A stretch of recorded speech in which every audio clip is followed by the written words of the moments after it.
Hay frases que, cuando salen de los labios de alguien, no solo revelan una idea, revelan un gobierno.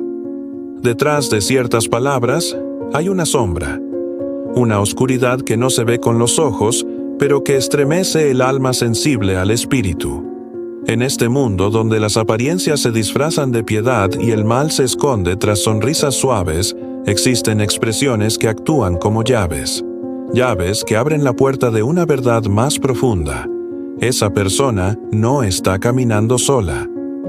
Está guiada, influenciada o incluso dominada. La Escritura no nos deja ciegos. Dice que de la abundancia del corazón habla la boca, y que el diablo mismo puede disfrazarse de ángel de luz. Si eso es así, ¿qué clase de frases revelan su presencia? ¿Qué susurros traen consigo la marca del enemigo? Este viaje que emprenderemos no es para señalar con dedo acusador, sino para despertar. Porque el enemigo no solo actúa en lo exterior, muchas veces vive en palabras repetidas sin pensar, y estas frases, aparentemente inofensivas, son semillas de un veneno más profundo. Las escuchamos en conversaciones diarias, en redes sociales, en consejos bien intencionados pero errados. Pero hoy vamos a desnudarlas.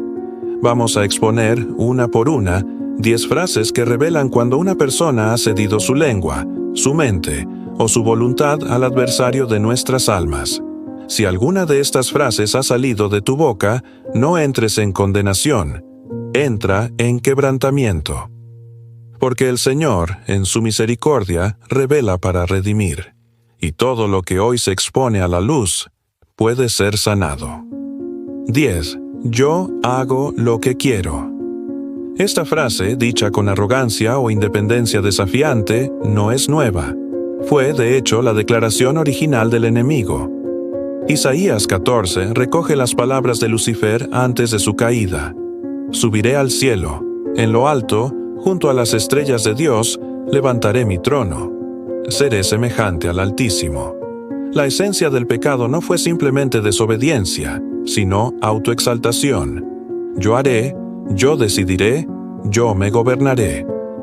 Cuando un ser humano pronuncia con fuerza, yo hago lo que quiero, está proclamando autonomía absoluta. Y eso es exactamente lo que Satanás buscó, independizarse del gobierno de Dios. Esta frase no suena peligrosa en la cultura moderna, suena valiente, pero en el reino de los cielos es el eco de una rebelión antigua, y cuando esa frase habita en el corazón, también lo hace su fruto: rebeldía, dureza, rechazo a toda corrección. El alma se endurece, ya no oye consejo, ya no se quebranta. Porque al proclamarse su propio Dios, ya no hay lugar para otro trono que no sea el suyo. Esta actitud, aunque parezca empoderamiento, en realidad es esclavitud. El enemigo ama cuando una persona declara su independencia total, porque sabe que fuera de Dios, solo hay vacío. Esta frase revela una vida sin dirección divina, una voluntad desenfrenada y un corazón cerrado a la obediencia. Pero el Señor llama incluso a los más rebeldes. Venid luego, dice Jehová, y estemos a cuenta, porque donde hay confesión, aún hay redención. 9. Yo no perdono a nadie. Cuando alguien afirma con firmeza que no perdona, está diciendo que guarda la herida como un trofeo. El perdón, según Jesús, no es una opción, es una condición del alma redimida. Si no perdonáis a los hombres sus ofensas, tampoco vuestro Padre os perdonará a vosotros. El enemigo sabe esto. Él fue el primero en almacenar resentimiento contra el Altísimo. El perdón lo derrota. Por eso inspira esta frase, esta postura altiva que cierra el corazón como un cofre blindado. Porque una persona que no perdona vive atrapada en el ciclo del dolor. No libera y no es libre. Esta frase es una sentencia autoimpuesta, una prisión sin barrotes donde el alma se encierra a sí misma. Pero más allá del dolor humano, real, profundo y muchas veces justificado, está la cruz, el lugar donde Jesús oró por quienes lo crucificaban.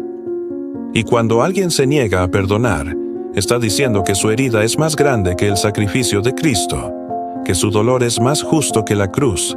Esa es una mentira sembrada por Satanás, porque el enemigo quiere que el alma herida se aferre a su amargura, no por justicia, sino para impedir su sanación. Esta frase revela a alguien que no ha comprendido el corazón del Evangelio, y también revela cuán profundamente el enemigo ha logrado torcer la visión. Pero aún en medio de esa dureza, el Espíritu Santo llama: perdona, como yo te he perdonado a ti. 8. No necesito a nadie. Esta frase parece fuerte, autosuficiente, decidida, pero detrás de ella hay soledad, orgullo y muchas veces una herida no tratada. El reino de Dios está fundado en comunidad. Desde el Génesis, Dios declara que no es bueno que el hombre esté solo. Y en el Nuevo Testamento, el cuerpo de Cristo se describe como interdependiente, donde cada miembro necesita a los demás. Quien dice no necesito a nadie, ha cerrado sus puertas. Y ese aislamiento, aunque parezca protección, es terreno fértil para el enemigo, porque Satanás busca separar para devorar. Aisló a Eva del consejo de Adán, separó a Judas del resto de los discípulos. El aislamiento es su estrategia más antigua. Esta frase no solo revela un corazón cerrado, también indica una vida bajo ataque espiritual. Nadie puede resistir solo. Nadie puede madurar sin otros. Pero cuando alguien declara no necesito a nadie, ha sido seducido por la autosuficiencia, que es la antesala de la caída. Esta es la voz del orgullo camuflada de fortaleza, pero en realidad revela una desconfianza profunda, una fe debilitada en el amor y el apoyo del prójimo. El enemigo no teme a un creyente aislado, lo busca, porque sabe que sin comunidad, sin confesión, sin ayuda, somos vulnerables. Esta frase puede sonar fuerte, pero es una confesión de debilidad espiritual. 7. Dios no me escucha. Este susurro, muchas veces pronunciado entre lágrimas, no siempre nace del odio, sino de la desesperanza, pero no deja de ser una mentira sembrada por el enemigo. Desde el principio, Satanás ha buscado distorsionar la imagen de Dios ante el ser humano. En el Edén insinuó que Dios mentía. Hoy susurra que Dios no escucha. Esta frase es peligrosa porque desmantela la fe en su raíz, porque si el creyente cree que Dios no escucha, deja de orar. Y si deja de orar, su alma se seca. Porque la oración no es un ritual, es el oxígeno del alma. Y cuando alguien dice, Dios no me escucha, no está hablando de Dios, está revelando su propia herida, su cansancio o su ceguera. Esta frase revela que la batalla espiritual ha avanzado hasta la mente. El enemigo ha sembrado pensamientos, decepciones, conclusiones erradas, y ha logrado algo devastador, que una persona se sienta invisible ante Dios. Pero la verdad es otra. Clama a mí y yo te responderé, dice el Señor. Él escucha cada suspiro, cada pensamiento, cada lágrima que cae en silencio. Pero Satanás trabaja para nublar esa verdad, usando la impaciencia, el dolor y la espera para construir una muralla entre el alma y el cielo. Esta frase no debe ser ignorada. Debe ser confrontada con verdad y ternura, porque detrás de ella hay un alma en guerra y una necesidad urgente de volver a escuchar la voz del Padre. 6. Yo soy así y no voy a cambiar. Esta declaración, disfrazada de autenticidad, es una de las cárceles más profundas que puede construir el enemigo. El Evangelio es transformación, es cruz, es renuncia, es renovación de la mente. Decir, yo soy así y no voy a cambiar, es declarar que la obra del Espíritu ya no es bienvenida. Es levantar un muro contra el proceso divino, y es exactamente lo que el adversario desea. Una vida estancada, porque mientras haya cambio, hay vida. Mientras haya quebrantamiento, hay esperanza. Pero cuando alguien se resigna a su carácter, a sus hábitos, a sus pecados, ha sido engañado. porque el Evangelio jamás te deja igual. Siempre transforma, siempre poda, siempre refina. Esta frase revela más que terquedad. Revela orgullo. Una identidad cimentada no en Cristo, sino en la carne. Y muchas veces es el resultado de años de heridas no tratadas, de patrones no quebrados, de justificaciones disfrazadas de verdad. Pero Dios no llamó a nadie para mantenerse igual. Si alguno está en Cristo, nueva criatura es. El enemigo sabe que el cambio duele, por eso inspira esta frase para evitarlo, porque mientras haya resistencia al cambio, hay terreno fértil para el pecado, pero la gracia de Dios no se detiene.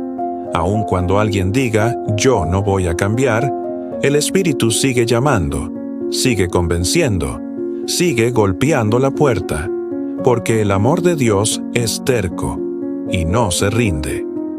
5. Todos los cristianos son hipócritas. Esta frase no nace en el cielo, sino en la amargura. Es un juicio total, una condena colectiva que revela algo más profundo. Decepción no sanada. Sí, hay cristianos que fallan. Sí, hay iglesias heridas, pastores que traicionan, hermanos que mienten.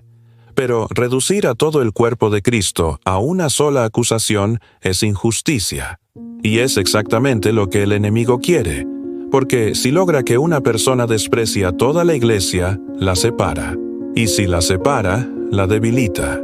Esta frase es una estrategia perfecta para alejar del redil, del consejo, del crecimiento, porque nadie madura en soledad, nadie crece en juicio. Y el enemigo sabe que dividir es conquistar. Cuando alguien dice, todos son hipócritas, está hablando desde una herida, desde una experiencia no resuelta, pero también está cayendo en el juego del acusador, porque Satanás es llamado el acusador de los hermanos. Y quien repite sus palabras, inconscientemente se convierte en eco de su voz. Esta frase revela a una persona en guerra interior, alguien que alguna vez confió y fue traicionado. Pero también revela orgullo. Yo soy mejor que todos esos creyentes falsos. Esa es la trampa, porque mientras juzgas, no sanas, y mientras te alejas, te enfrías. Pero Dios sigue llamando, no a una religión perfecta, sino a una comunión imperfecta, donde la gracia trabaja. Esta frase debe morir en la cruz, para que el alma pueda volver a vivir. 4. No hay nada malo en esto. Esta frase es el escudo del pecado moderno. Es el argumento de quien ya no busca la voluntad de Dios, sino la validación de sus deseos. No hay nada malo en esto fue, en esencia, el engaño del Edén. La serpiente dijo, no moriréis, sino que seréis como Dios. Convenció a Eva de que lo prohibido no era tan malo. Hoy, la misma estrategia se repite. Las personas racionalizan sus decisiones, justifican lo oscuro, redefinen lo santo. Esta frase es peligrosa porque no solo se niega el pecado, sino que se lo blanquea. Se lo convierte en normal. Y cuando el pecado se normaliza, el alma pierde sensibilidad. Se apaga la voz del espíritu. Se endurece la conciencia. Quien dice, no hay nada malo en esto, probablemente ya cruzó una línea espiritual, y muchas veces lo hace con convicción, pero esa convicción no viene del cielo, viene de una mente que ya no se rinde a la palabra, sino a sus emociones. Esta frase revela una desconexión con el temor de Dios, porque cuando tememos al Señor, preguntamos primero, ¿te agrada esto, Padre? Pero cuando el enemigo ha sembrado engaño, lo último que se consulta es su voluntad. Esta frase puede parecer liberadora, pero encadena. Puede sonar moderna, pero esclaviza. Porque lo que hoy se justifica, mañana traerá consecuencias. El Espíritu Santo sigue hablando, incluso cuando decimos que no hay nada malo. La pregunta es, ¿a quién estamos escuchando? 3. Cada quien tiene su verdad. Vivimos en la era de la relatividad. Todo es opinión, todo es subjetivo. Pero esa mentalidad tan popular es una semilla sembrada por el enemigo. Jesús dijo, yo soy la verdad. No una verdad entre muchas, no una perspectiva. La verdad, absoluta, eterna, no negociable.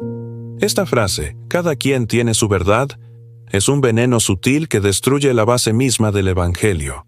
Porque si cada quien tiene su verdad, entonces nadie necesita arrepentirse. Nadie está equivocado. Y si nadie está equivocado, ¿para qué Jesús murió? Esta idea no es inocente, es una estrategia, porque al relativizar la verdad se borra el pecado. Y si no hay pecado, no hay cruz. Y si no hay cruz, no hay redención. Quien repite esta frase quizás cree que está siendo tolerante, pero en realidad está cerrando la puerta a la convicción.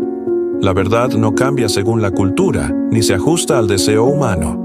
La verdad es una persona, Cristo, y todo lo que se aparte de Él es mentira. Esta frase revela un corazón confundido, alguien que ya no sabe en quién creer, pero también revela una mente que ha sido moldeada más por el mundo que por la palabra. El enemigo no necesita destruir iglesias con bombas. Le basta con sembrar esta frase en los jóvenes, en los púlpitos, en los hogares, y así la fe se diluye, pero el llamado de Dios sigue firme. Santifícalos en tu verdad, tu palabra es verdad. El creyente no vive según su verdad, vive según la verdad. Dios quiere que yo sea feliz, no santo. Esta es una de las mentiras más refinadas que el enemigo ha logrado infiltrar en la iglesia moderna. Es sutil, parece piadosa. Dios quiere mi felicidad, dicen. Y es verdad en parte. Dios quiere nuestro bien, pero nuestra felicidad jamás fue el fin supremo. La santidad, sí. Sed santos, porque yo soy santo. Esa es la orden. Esa es la meta. Esta frase invierte el orden divino. Pone la emoción por encima de la obediencia. Y así justifica decisiones, relaciones, hábitos. Todo en nombre de una supuesta felicidad. Pero cuando una persona persigue la felicidad a costa de la santidad, pierde ambas. Porque fuera de la santidad no hay gozo real, solo hay placer momentáneo, seguido de vacío. Quien dice esta frase ha hecho de sus emociones un dios. Su brújula ya no es la escritura, sino lo que siente.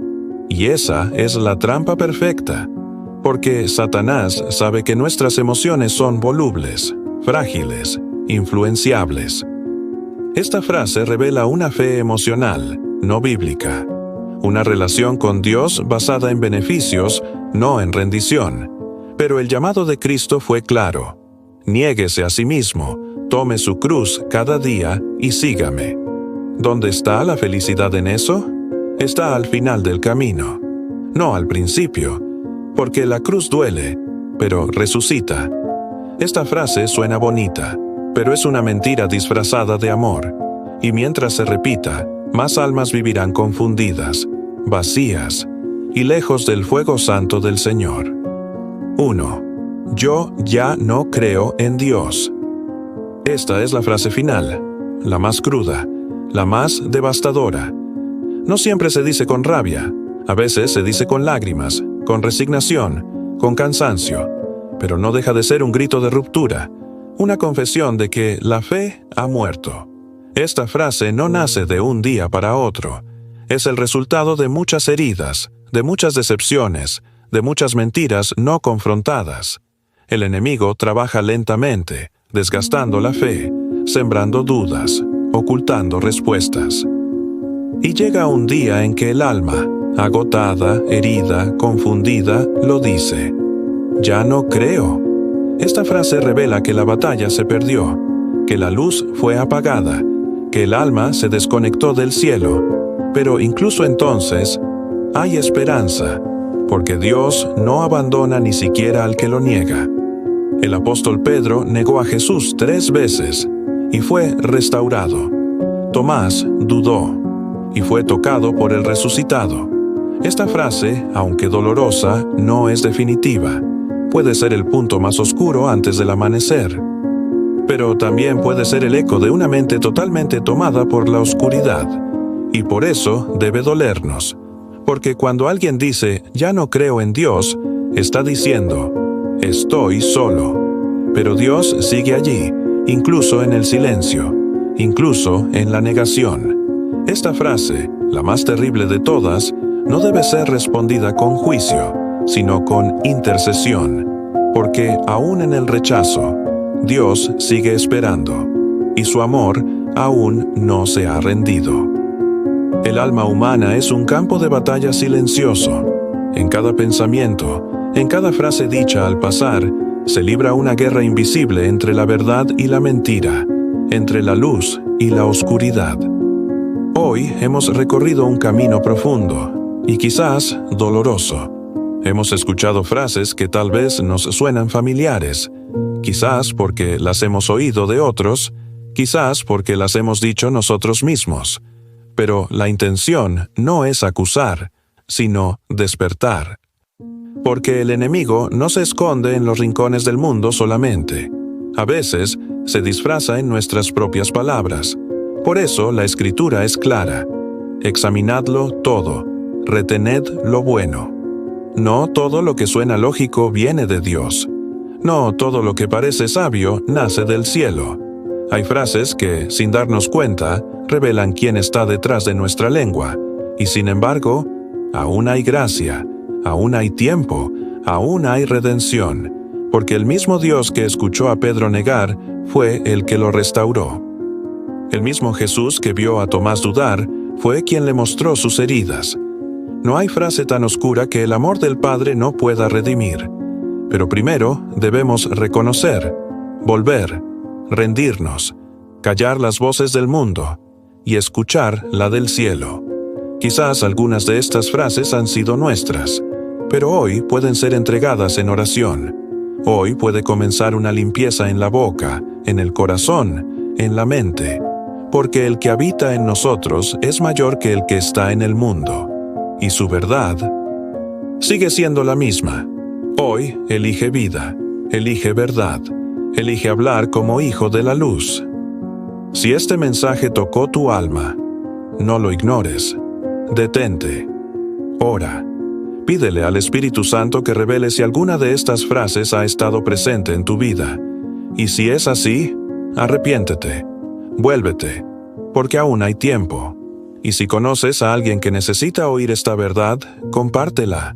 No por juicio, sino por amor, porque cada palabra dicha bajo la influencia del enemigo puede ser reemplazada por una palabra nacida del cielo. Dios aún habla, aún transforma y aún salva.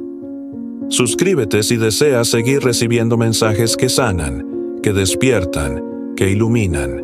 Dale me gusta si esto te edificó y comenta abajo con una sola palabra. Amén. Si hoy decidiste volver a la verdad, que el Dios de toda luz te abrace, te limpie y te devuelva el lenguaje del cielo, porque tus palabras están llamadas a reflejar la gloria del Rey.